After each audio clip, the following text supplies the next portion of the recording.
আমি বলতে চাচ্ছিলাম না কথাটা, বাট এখন না বলেও থাকতে পারলাম না এটা এই সিস্টেমটা। এবং স্বাভাবিকভাবে ভোটের জন্য আমি যদি গ্রামে যেতে পারি, তাহলে চিকিৎসা দেওয়ার জন্য পবিত্র দায়িত্ব হিসেবে আপনি কেন উপজেলা বা ইউনিয়ন পর্যায়ে যাবেন না? হলে হবে না।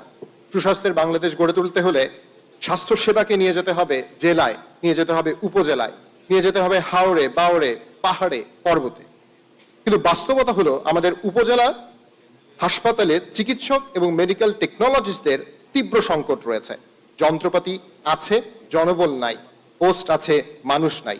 মাঠ পর্যায়ের সেই বাস্তবতা তুলে ধরার জন্য সুনামগঞ্জের প্রত্যন্ত উপজেলা শাল্লার উপজেলা স্বাস্থ্য ও পরিবার কল্যাণ কর্মকর্তা একটু ইন্টারাপ্ট করে, আমি একটু আগে যে শুনলাম, লাস্ট যে বক্তব্য শুনলাম, যার রেফারেল সিস্টেম যেটা বললো, এটা কি ওই যে ইউকে তে যে জিপি সিস্টেম আছে ওই টাইপের তো কিছু?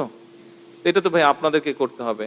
আর এই জিনিসটা আপনাদেরকে যদি আপনারা একমাত্র, আমি আমার কাছে যেটা ধারণা বুঝি, যেটা আমি, আপনারা যদি, আমরা গভর্নমেন্ট থেকে পলিটিশিয়ানরা আমরা রেডি আছে, কিন্তু এটা তো আপনাদেরকে এগ্রি করতে হবে করার জন্য।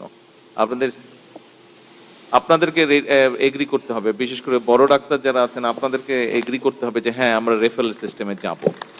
আমি বলতে চাচ্ছিলাম না কথাটা, বাট এখন না বলেও থাকতে পারলাম না এটা এই সিস্টেমটা। এবং স্বাভাবিকভাবে ভোটের জন্য আমি যদি গ্রামে যেতে পারি, তাহলে চিকিৎসা দেওয়ার জন্য পবিত্র দায়িত্ব হিসেবে আপনি কেন উপজেলা বা ইউনিয়ন পর্যায়ে যাবেন না, তাই না?